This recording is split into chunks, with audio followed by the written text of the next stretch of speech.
फैसल एक गरीब घर का फर्द है। उसकी उम्र अभी 10 बरस है। फैसल की उम्र अभी खेलने कूदने की है, लेकिन वो अपने घर का इकलौता वारिस है।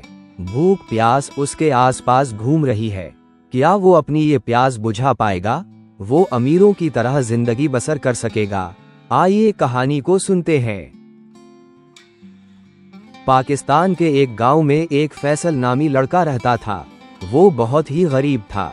पढ़ाई में वो बहुत ज़हीन था, लेकिन उसके पास इतने वसाइल नहीं थे जो वो अच्छे स्कूल में पढ़ सके।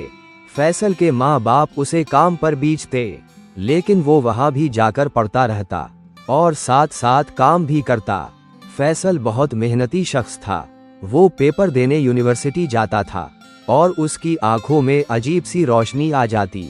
वो बहुत खुश होता। यूनिवर्सिटी से आने को उसका दिल नहीं करता था, क्योंकि फैसल को पढ़ने का बहुत शौक था। उसका सपना था वो पढ़ लिख कर बड़ा आदमी बने और अपने माँ बाप की जिंदगी खुशहाल करे। फैसल के पेपर हो गए थे और 1 महीने के बाद फैसल का रिजल्ट आया और वो बहुत अच्छे नंबरों से पास हो गया। फैसल पार्ट टाइम होटल में नौकरी करता था। जब वो पास हुआ तो फैसल के नाम के साथ डॉक्टर लग गया। फैसल अब डॉक्टर फैसल बन गया था। अब फैसल अस्पताल की नौकरी करने लग गया। उसके घर वालों के हालात भी बेहतर होने लगे। माँ बाप का इकलौता बेटा था। उसके घर वालों ने फैसल की शादी कर दी। शादी काफी धूमधाम से हुई। फैसल के ससुराल वाले बहुत अच्छे घर के थे। फैसल गांव छोड़कर लाहौर आ गया था, क्योंकि फैसल की जॉब लाहौर थी। वो लाहौर में किराया के मकान में रहते थे।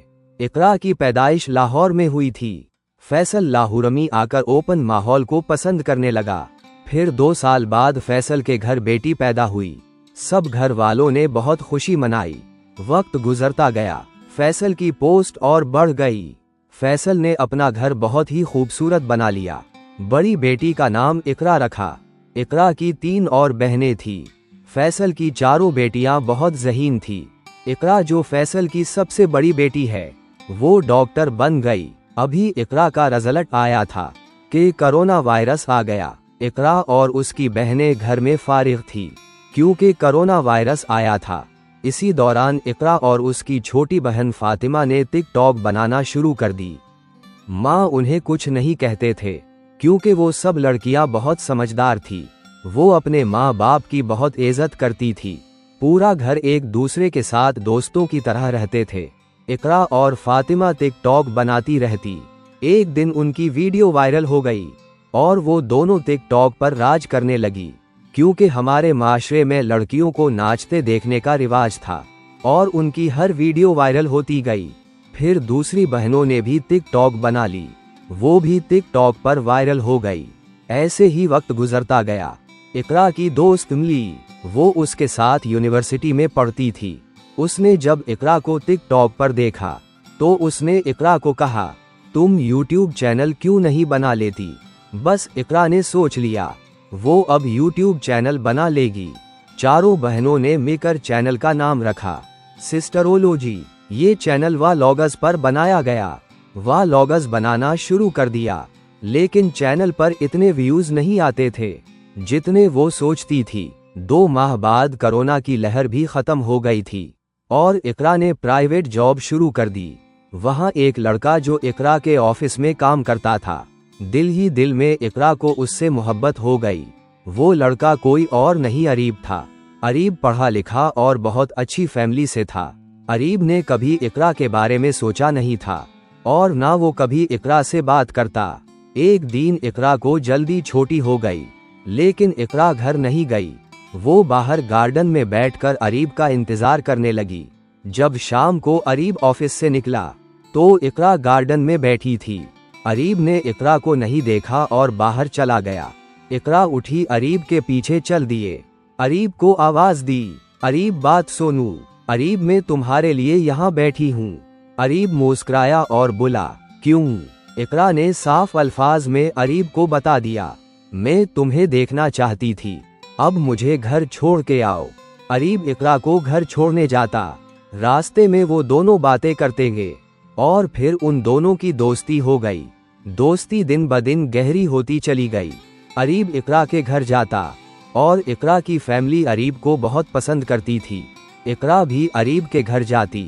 अरीब के घर वालों को नहीं पता था कि इकरा अरीब से प्यार करती है, जबकि इकरा के घर वालों को पता था। एक अरसा गुजर गया। इकरा ने अरीब से बात की, हमें अब शादी कर लेनी चाहिए। अरीब ने कहा, अच्छा मैं घर बात करता हूँ। दूसरी तरफ इकरा का यूट्यूब चैनल भी बहुत अच्छा चल रहा था। चैनल से बहुत पैसा आ रहा था, जिससे वो अपने घर के अखराजात पूरे करती।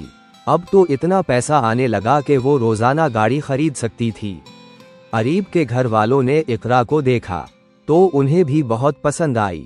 अरीब के घर वाले इकरा के घर रिश्ता लेकर गए। इकरा के वालिद फैसल ने बहुत अहतमाम किया था। वो बहुत खुश हुए। इकरा और अरीब का रिश्ता पिलका हो गया और मंगनी की रस्म एक खूबसूरत होटल में रखी गई। मंगनी हो गई। इकरा और अरीब बहुत खुश थे। एक दिन इकरा और अरीब शॉपिंग करने गए। वहां उनको ढकी भाई मिला। वो पाकिस्तान का बहुत मशहूर यूट्यूबर है। उसके 10 लाख फॉलोअर्स है। इकरा ढकी भाई से बात करने लगी, मेरी वीडियोस को सपोर्ट करे ताकि मेरी वीडियोस पर व्यूज ज्यादा आए। बस फिर ढकी भाई की सपोर्ट से इकरा का चैनल सिस्टरोलॉजी बहुत परवान चढ़ गया और इकरा और अमीर हो गई। इतनी अमीर के आज तक उसने सोचा नहीं होगा। फिर इकरा की फैमिली ने उनकी शादी की डेट फिक्स कर दी। अरीब और इकरा ने साथ मिलकर शादी की तैयारियां की। इकरा ने अपनी शादी के सारे फंक्शन की वीडियोस अपने चैनल पर अपलोड की है, जिससे सिस्टरोलॉजी चैनल की और ग्रोथ हुई। और फिर इकरा की बहनों ने भी यूट्यूब चैनल बना लिया। अब इकरा अपनी बहनों को सपोर्ट करने लगी। तीनों बहनों ने यूट्यूब से बहुत पैसा कमाया और अपने वालिद फैसल को काम से निजात दिलवा दी। फैसल साहब अब घर के काम काज करते और उसकी बीवी खाना पकाने मसरूफ रहती। इकरा की माँ को साग बनाना बहुत अच्छे से आता था। वो पूरी फैमिली अपनी माँ के हाथ का बना साग बहुत शौक से खाते थे। कभी कभार इकरा और फातिमा शॉपिंग करने जाती और वो दोनों लाखों रुपए खर्च कर आती। फैसल ने कभी उनको रोका नहीं, तुम इतने पैसे क्यों खर्च कर आई हो। वो सब घर वाले गरीबों की बहुत मदद करते थे। कोई भी गरीब बेसहारा उनके दरवाजे पर आ जाता, वो उनको खाली हाथ ना जाने देते, उनका बहुत ख्याल रखते। कुछ तो ऐसे वाक़े सुने हैं मैंने। हर महीने उनके घर राशन दिया जाता और पैसों से उन लोगों की मदद की जाती। फैसल साहब की पूरी फैमिली बहुत अच्छी है। इकरा के घर कुछ भी नया बनता, वो अरीब को दावत देते, घर आओ। और जब अरीब घर आता, उसको सब घर वाले सरप्राइज देते। अभी इकरा और अरीब की शादी नहीं हुई थी, लेकिन फिर भी वो सब अरीब से बहुत प्यार करते थे। अरीब की फैमिली भी इकरा से बहुत प्यार करती। वो हफ्ते में 1-2 बार उनके घर चक्कर लगा लेते और इकरा के लिए गिफ्ट भी लेकर जाते। एक दिन इकरा को फोन आया। उस आदमी ने इकरा को ऑफर दी, दुबई आओ, वहां आपको शूटिंग करवाएंगे और लाखों रुपए आपको मिलेंगे। वो चारों बहनें दुबई शूटिंग के लिए चली गई और वहां उन्होंने खूब मजे किए। 1 महीने तक वहां रही, फिर वतन वापस आ गई। पाकिस्तान आते ही फैसल ने इकरा की शादी की बात शुरू कर दी और इकरा की शादी की तैयारियां शुरू हो गई। इकरा की शादी पर पाकिस्तान के टॉप यूट्यूबर्स ने भी शिरकत की और लवाजमात की तो बात ही ना करें। डॉक्टर फैसल भी इस शादी से बहुत खुश थे। अब उन्हें यकीन हो गया था, अल्लाह ने मुझे बेटियों से नहीं बेटों से नवाजा है। वो जो भी नया काम करते उसको यूट्यूब पर अपलोड कर देते और फैसल साहब ने भी अपना यूट्यूब चैनल बना लिया था। शादी के बाद इकरा ने अरीब की बर्थडे पर अरीब को गाड़ी गिफ्ट की। ये वो गाड़ी थी, लैंड क्रूजर, जो हमारे मेंबर ऑफ प्रोविंशियल असेंबली इस्तेमाल करते हैं। अरीब की पसंदीदा गाड़ी थी। जब इकरा ने अरीब को गाड़ी गिफ्ट की तो अरीब की आंखों से खुशी के आंसू निकल आए। अरीब ने इकरा से कहा, इकरा ये तुमने क्या कर दिया। इकरा बोली, अरीब रो क्यों रहे हो, तुम्हारी पसंद की गाड़ी है। अब अरीब को इकरा से और मोहब्बत हो गई। वो दोनों बहुत खुश हैं, लेकिन अभी तक उनके घर औलाद नहीं हुई। अल्लाह पाक उन दोनों को औलाद से नवाजे, आमीन। ये कहानी सबक आमूज है उन लोगों के लिए जो मेहनत करने से डरते हैं। हम कामयाब नहीं हो पाएंगे, लेकिन उनको नहीं पता खलूस दिल से मेहनत की जाए वो कभी ज़ाया नहीं जाती। जैसे इकरा ने दिन भर मेहनत करके अपने माँ बाप का सहारा बनी। 4 बहनों को पालना आजकल बहुत मुश्किल है भाई साहब, और अपने माँ बाप की इज्जत भी बढ़ाई। इकरा ने मेहनत की, आज उसकी मेहनत सर चढ़कर बोल रही है। अल्लाह पाक उनको हमेशा खुश रखे, आमीन। अगर आपको मेरी कहानी पसंद आई तो लाइक, शेयर और सब्सक्राइब कर दे।